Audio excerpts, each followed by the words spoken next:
क्या fairness cream लगाने से सच में गोरे होते हैं? और आज आप एक ऐसे शहर को देखने वाले हैं जहां के टीचर्स खुद बच्चों को सुबह बिस्तर से उठाने आते हैं। साथ ही साथ क्या कभी आपने सोचा है कि अगर हम एक मिरर की फोटो स्टेट को करें तो उसका रिजल्ट हमें कैसा देखने को मिलेगा? तो ऋतिक भैया की तरह ज्ञान को धक्का देते हुए चलिए शुरू करते हैं आज के नॉलेजेबल अध्याय को।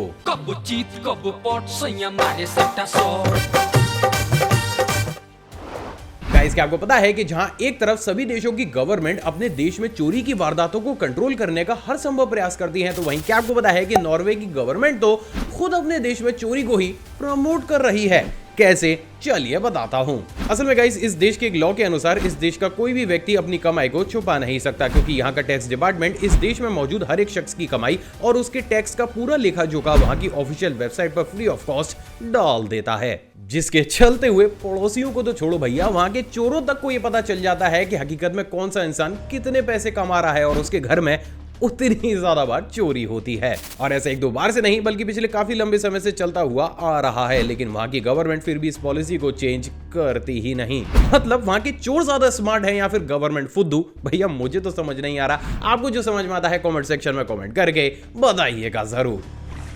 गाइस, हम में से बहुत से लोगों का अपने पेट डॉग के प्रति प्यार एक अलग ही लेवल का होता है, क्योंकि भैया ये पूरा दिन अपने शरीर को उनसे चटवाते जो फिरते हैं। लेकिन क्या आपको पता है कि अगर आप भी अपने डॉग से चटवाते हैं अपने शरीर को, तो आप भी बहुत सी बीमारियों को न्योता देते हैं। कैसे? चलिए बताता हूं। दोस्तों, मेरी स्क्रीन पर आपको जो वीडियो दिख रही है वो एक डॉग की सलाइवा की माइक्रोस्कोपिक वीडियो है, और इस वीडियो के लिए मैं बेहद साफ तौर से ये देख सकते हैं कि एक डॉग के सलाइवा के अंदर कितनी बड़ी क्वांटिटी में बैक्टीरिया मौजूद होते हैं, जो कि एक हेल्दी इंसान को बीमार बनाने के लिए सफिशिएंट है। लेकिन इसका मतलब ये नहीं कि आप तुम लोग उनसे प्यार करना ही बंद कर दो। एक्चुअली में वो प्यार के भूखे हैं, उनसे प्यार करो, लेकिन थोड़ी साफ सफाई का ध्यान रखो।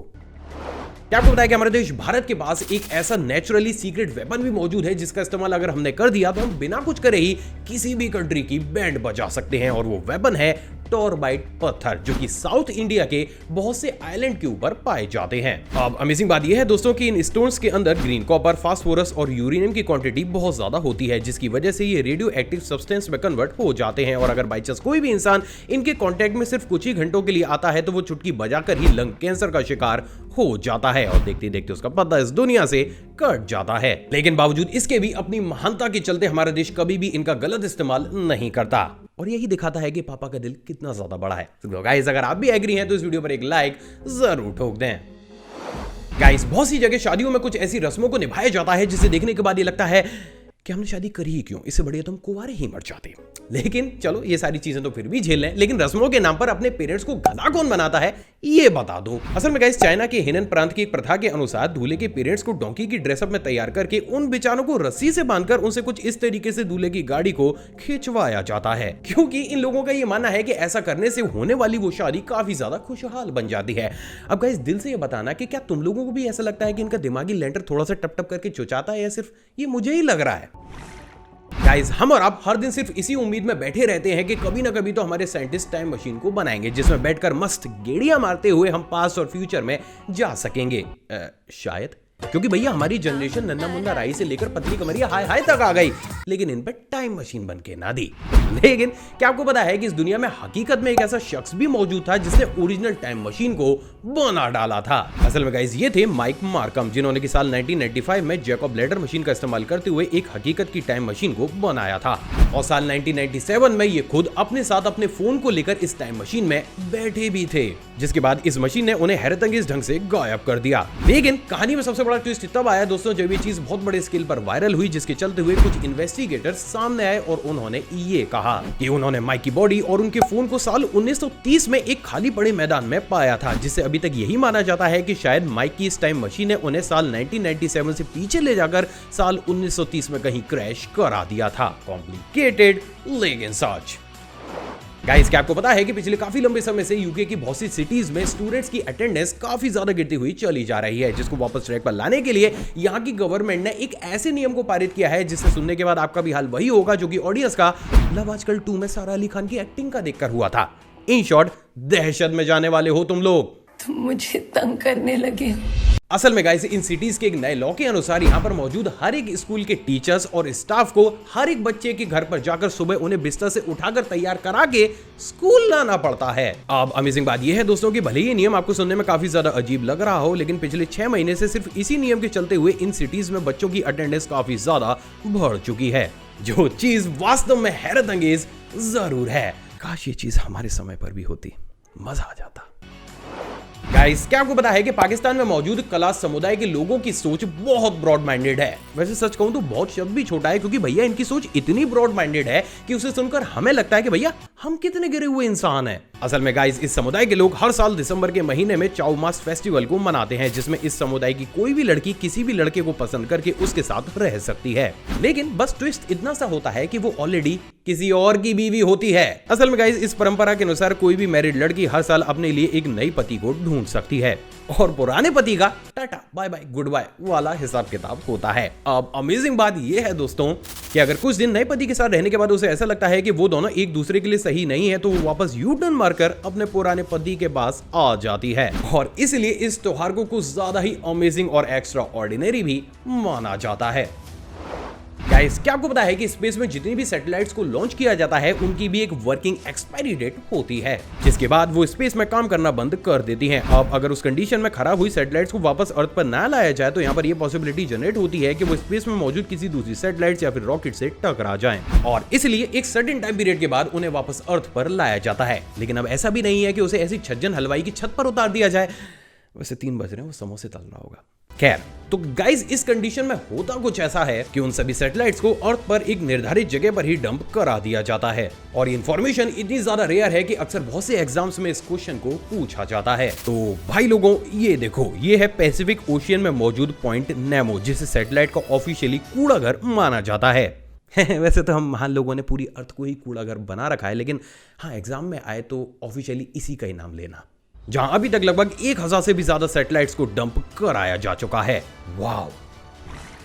आपने इस विचित्र दुनिया में जो है लंबे लंबे डॉग तो जरूर देखे होंगे, जो जब भी हमारे ऊपर भौंकते हैं हमारे शरीर के विभिन्न छिद्रों से अलग अलग तरीके का तरल पदार्थ बाहर आ जाता है। लेकिन इससे उलट क्या कभी आपने इस पूरी दुनिया की सबसे छोटी डॉग ब्रीड को देखा है? असल में गाइस मेक्सिको में पाई जाने वाली चिहुहुआ डॉग ब्रीड को इस वर्ल्ड की सबसे ज्यादा स्मॉलेस्ट डॉग ब्रीड माना जाता है, क्योंकि इन डॉग्स की हाइट महज 15 से 20 सेंटीमीटर और वेट लगभग 2.5 से 3 किलो होता है। अब अमेजिंग बात यह है दोस्तों कि इतने कुचिकू होने के बावजूद भी इन डॉग्स का लाइफ स्पैन 12 से 15 साल होता है, और यही चीज इन डॉग्स के नाम एक अनबिलीवेबल से वर्ल्ड रिकॉर्ड को भी करती है।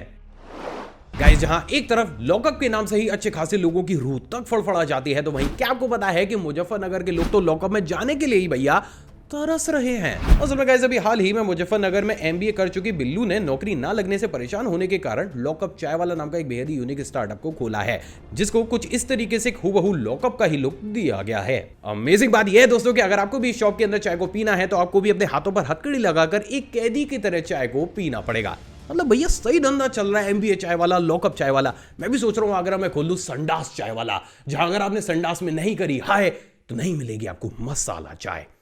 पीने आओगे? कमेंट करके बताना जरूर। हिम्मत आएगा।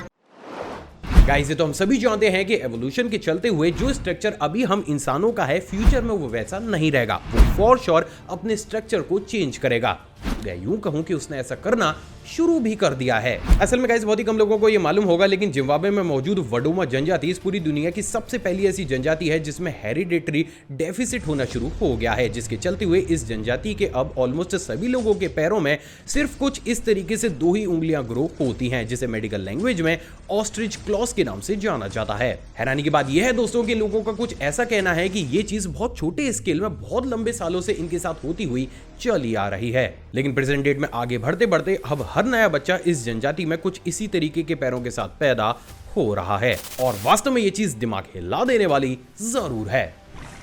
गाइस टेक्नोलॉजी में जापान, फुद्दूपनी में चाइना और क्रिएटिविटी में भारत का हाथ कोई भी नहीं पकड़ सकता। और इसी की तर्ज पर क्या आपको पता है कि हमारे देश भारत में एक ऐसा होटल भी मौजूद है जिसमें भैया ना ही बिजली है और ना ही एयर कंडीशन सिस्टम, लेकिन फिर भी भारत तो छोड़ो वो एशिया के बड़े से बड़े होटल्स को टक्कर देता है। कैसे? चलिए देखते हैं। स्वागत है आपका कर्नाटक के शून्यता इको फ्रेंडली होटल में, जिसको कि कुछ इस तरीके से डिजाइन किया गया है कि इसमें मौजूद पीवीसी पाइप से जमीन के अंदर की ठंडक को एब्जॉर्ब करके उसे पूरे ही होटल में सर्कुलेट करते रहते हैं। सिर्फ इतना ही नहीं, बल्कि इस होटल की डेकोरेशन को भी पूरे ही तरीके से इको फ्रेंडली चीजों और टेक्नोलॉजी का इस्तेमाल करते हुए किया गया है और इसलिए इस होटल को दुनिया भर के बहुत बड़े बड़े अवार्ड से भी सम्मानित किया गया है। और गाइस, मैं सच बोल रहा हूँ कि हम इंडियंस को ना बस सही एप्रिसिएशन की जरूरत है। और फिर देखो, काय का अमेरिका और काय का रशिया और काय का लंका, पूरी दुनिया में बजेगा सिर्फ इंडिया का ही डंका। गाइस, आपने एक से बढ़कर एक जिम तो जरूर देखे होंगे, लेकिन क्या आपको पता है कि हमारे देश भारत में एक ऐसा जिम भी मौजूद है जिसमें आप रावण के साथ एक्सरसाइज कर सकते हैं। नहीं, ये वाला रावण नहीं, ये तो रावण कम और कार्टून ज्यादा लग रहा है, वो असली का बलवान वाला रावण। असल में गाइस, गोवा गवर्नमेंट और आर्टिस्ट दीप्तेश वर्नेकर एक बेहद ही यूनिक ओपन जिम कॉन्सेप्ट के साथ लोगों के सामने आए हैं, जिसमें उन्होंने कुछ इस तरीके से एक पार्क को ही फ्री ओपन जिम में कन्वर्ट कर दिया है। अमेजिंग बात यह है दोस्तों कि यहाँ पर आपकी एक्सरसाइज को और ज्यादा इंटरेस्टिंग बनाने के लिए आप यहाँ आकर अलग अलग तरीके के माइथोलॉजिकल कैरेक्टर्स के साथ कुछ इस तरीके से एक्सरसाइज भी कर सकते हैं। वैसे क्या इस चीज को इंडिया की दूसरी स्टेट्स में भी लाना चाहिए? आप अपने कमेंट सेक्शन में दीजिएगा जरूर। हम सभी जानते हैं कि ऑलमोस्ट सभी कंट्रीज में काऊ और बफेलो का मिल्क काफी बड़े स्केल पर कंज्यूम होता है। तो वहीं बात अगर चाइना और मंगोलिया की जाए तो गाइस, यहाँ पर इन दोनों का ही मिल्क लगभग ना के बराबर ही कंज्यूम होता है, क्योंकि ये लोग जिराफ का दूध जो पीते हैं भैया। असल में गाइस, इन लोगों का कुछ ऐसा मानना है कि क्योंकि जिराफ के दूध में विटामिन ए, विटामिन बी और बहुत से न्यूट्रिशंस बहुत बड़े अमाउंट में पाए जाते हैं, तो इसके दूध को पीने के बाद एक इंसान का दिमाग नॉर्मल ब्रेन की तुलना में काफी ज्यादा तेज हो जाता है। दिखता भी है कितना तेज हो रहा है। नहीं, सही है भैया, तुम पियो, तुम अपने दिमाग को तेज करो, क्योंकि भैया आप लोगों ने नया वायरस भी तो लाना है दुनिया में, तो दिमाग तो तेज होना चाहिए आपका, पियो। और इसलिए इन दोनों ही कंट्रीज में जिराफ का मिल्क बहुत ऊंचे दामों पर बेचा जाता है। वैसे गाइस, जिराफ का तो पता नहीं, लेकिन हाँ, अगर आप इंडिया के अंदर अपने दिमाग को तेज करना चाहते हैं तो इस चैनल को सब्सक्राइब कर उस बेल आइकन को प्रेस जरूर कीजिएगा, क्योंकि उससे आपका दिमाग जरूर तेज हो जाएगा। गाइस, अभी तक हम नॉर्थ कोरिया और उसके लीडर को काफी ज्यादा अजीब मानते हैं, क्योंकि हम सभी को यह लगता है कि भैया ये शख्स अपने दिमाग से नहीं बल्कि घुटने से सोचता है। वो शिट। लेकिन क्या आपको पता है कि इस दुनिया में एक और ऐसा देश मौजूद है जो कि भैया नॉर्थ कोरिया के कदम से कदम को मिलाकर चलता है? असल में गाइस, बहुत ही कम लोगों को ये मालूम होगा, लेकिन साल 2008 तक क्यूबा में मोबाइल फोन रखना और अपना पर्सनल कंप्यूटर खरीदना तक ही पूरे तरीके से इलीगल था, क्योंकि ये एक कम्युनिस्ट और वामपंथी देश जो ठहरा। सिर्फ इतना ही नहीं, बल्कि साल 2008 के बाद जब लोगों को ये चीजें रखने की परमिशन दी गई, तो उसके बाद भी आज तक भी क्यूबा में किसी भी सरकारी अधिकारी, फिर वो चाहे सेना में हो, पुलिस में हो, बैंक में हो, हॉस्पिटल में या फिर किसी भी डिपार्टमेंट में हो, आप किसी भी ऑफिसर की वहां पर फोटो को क्लिक नहीं कर सकते। एंड इवन भैया, अगर आप उनकी वाइफ हो ना, तब भी भैया फोटो तो क्लिक ना कर सकते आप लोग। और अगर आपने बाई चांस ऐसा कर दिया तो आपको सीधा उम्र कैद की सजा सुना दी जाती है। और इसलिए इस देश में आपको एक गवर्नमेंट ऑफिसर की एक सिंगल फोटो भी बड़ी मुश्किल से ही देखने को मिलती है। अजीब लेकिन सच। अगर एक मिरर की फोटो स्टेट मशीन के अंदर उसकी जेरोक्स निकाली गई तो उसका रिजल्ट कैसा होगा? असल में गाइस, जैसे कि हम सभी जानते हैं कि एक जेरोक्स मशीन के अंदर अगर हम किसी भी चीज को रखते हैं तो लगभग सभी केसेस में हुबहू वैसी सी ही प्रिंट हमें उस फोटो स्टेट मशीन के द्वारा देखने को मिलता है। लेकिन वही बात अगर मिरर की जाए तो आप ये जानकर हिल जाएंगे, लेकिन कहानी पूरी ही पलट जाती है। तो आखिर उसका रिजल्ट कैसा होता है और वो रिजल्ट क्यों होता है, इसके बिल्कुल सटीक आंसर को जानने से पहले हमें थोड़ा सा ये जानना होगा कि आखिर एक जेरोक्स या फिर फोटो स्टेट मशीन हकीकत में काम कैसे करती है। असल में गाइस, जैसे ही हम किसी भी फोटो स्टेट मशीन के अंदर किसी भी पेपर को रखकर जेरोक्स निकालने की कमांड देते हैं तो एक हाई लाइट बीम उस पेपर के ऊपर पड़ना शुरू हो जाती है। और जैसे ही ये लाइट पेपर के ऊपर मौजूद रिफ्लेक्टर से रिफ्लेक्ट होकर रिसीवर पर जाती है, तो क्योंकि व्हाइट कलर का रिफ्लेक्शन इतना ज्यादा नहीं बनता है, तो उस पेपर के ऊपर लिखे गए कैरेक्टर्स की हूबहू इमेज रिसीवर पर छप जाती है। एंड एज अ रिजल्ट वही लेटर हमें दूसरे पेज पर प्रिंट होते हुए नजर आते हैं। लेकिन वहीं अगर दूसरी तरफ आप एक जेरोक्स मशीन के अंदर एक मिरर को रख देते हैं, तो क्योंकि मिरर पूरी की पूरी लाइट बीम को खुद ही पूरे रिसीवर पर रिफ्लेक्ट कर देता है, तो उस कंडीशन में फोटो स्टेट रिसीवर को ऐसा लगता है कि मानो आपने एक पूरे ही ब्लैक कलर के पेज को फोटो स्टेट कराने के लिए रख दिया है। और उस कंडीशन में एक जेरोक्स मशीन कुछ इस तरीके से बहुत बड़े ब्लैक स्पॉट को कुछ इस तरीके से प्रिंट कर देती है। सो फाइनली अब आप ये भी जानते हैं गाइस कि अगर आपने एक मिरर को फोटो स्टेट मशीन के अंदर रख दिया तो उसका प्रिंट कैसा आएगा और क्यों।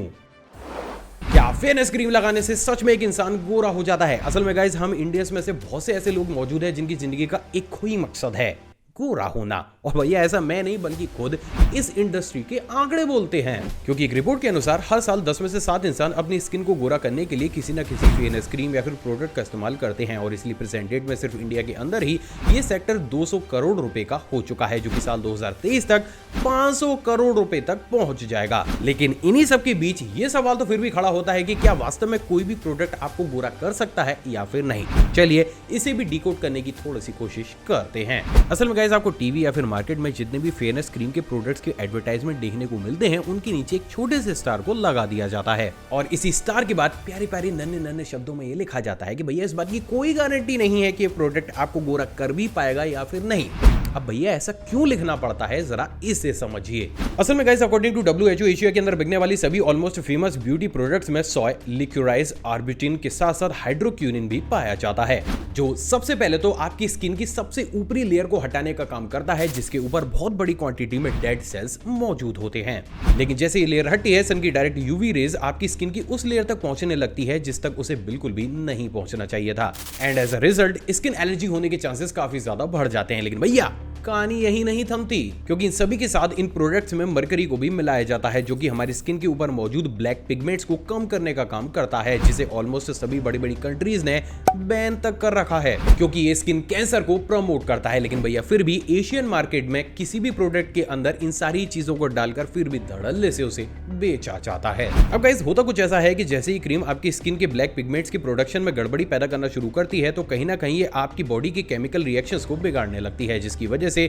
अब ये प्रोडक्ट हमारी स्किन के थ्रू जैसे ही एब्जॉर्ब होकर हमारी बॉडी के अंदर जाते हैं, ये लगभग हमें नई नई बीमारी को हमारी बॉडी के अंदर आने का इन्विटेशन दे देते हैं। और इसलिए इन सभी प्रोडक्ट्स के ऊपर ये वार्निंग को लिखा जाता है, क्योंकि ये कंपनी खुद भी जानती है कि सिर्फ 2 से 3% ही ऐसे लोग हैं जिनकी बॉडी इन क्रीम्स को लेकर रिएक्ट नहीं करेगी और एक्चुअली में उन्हें एक टेम्परेरी गोरापन मिल जाएगा। बात ध्यान रखना, टेम्परेरी गोरापन। हकीकत में आपके रंग को कोई भी क्रीम नहीं बदल सकती, क्योंकि भैया आपकी जीन्स से कोई भी प्रोडक्ट नहीं लड़ सकता। तो इन शॉर्ट आप ये कह सकते हैं कि कुदरत ने हमें जो भी रंग दिया है उसे हमें खुशी खुशी एक्सेप्ट करना चाहिए और इन प्रोडक्ट्स पर हजारों रुपए भाकर नई नई बीमारियों को नहीं लाना चाहिए। बाकी आपकी मर्जी है, मैं तो यही कहूंगा गाइस कि इन प्रोडक्ट का इस्तेमाल ज्यादा ना करें। आई होप दोस्तों आज का एपिसोड आपको पसंद आया होगा। अगर आपको वीडियो पसंद आई तो इस वीडियो को लाइक शेयर और कमेंट जरूर कीजिएगा। आप चाहें तो मुझे इंस्टाग्राम पर भी फॉलो कर सकते हैं, वहां भी मैं शॉर्ट फ्रेंड्स और बैक से शेयर करता रहता हूं। एक और फ्रेश कमेंट वीडियो में आपसे दोबारा मुलाकात होगी दोस्तों। जय हिंद।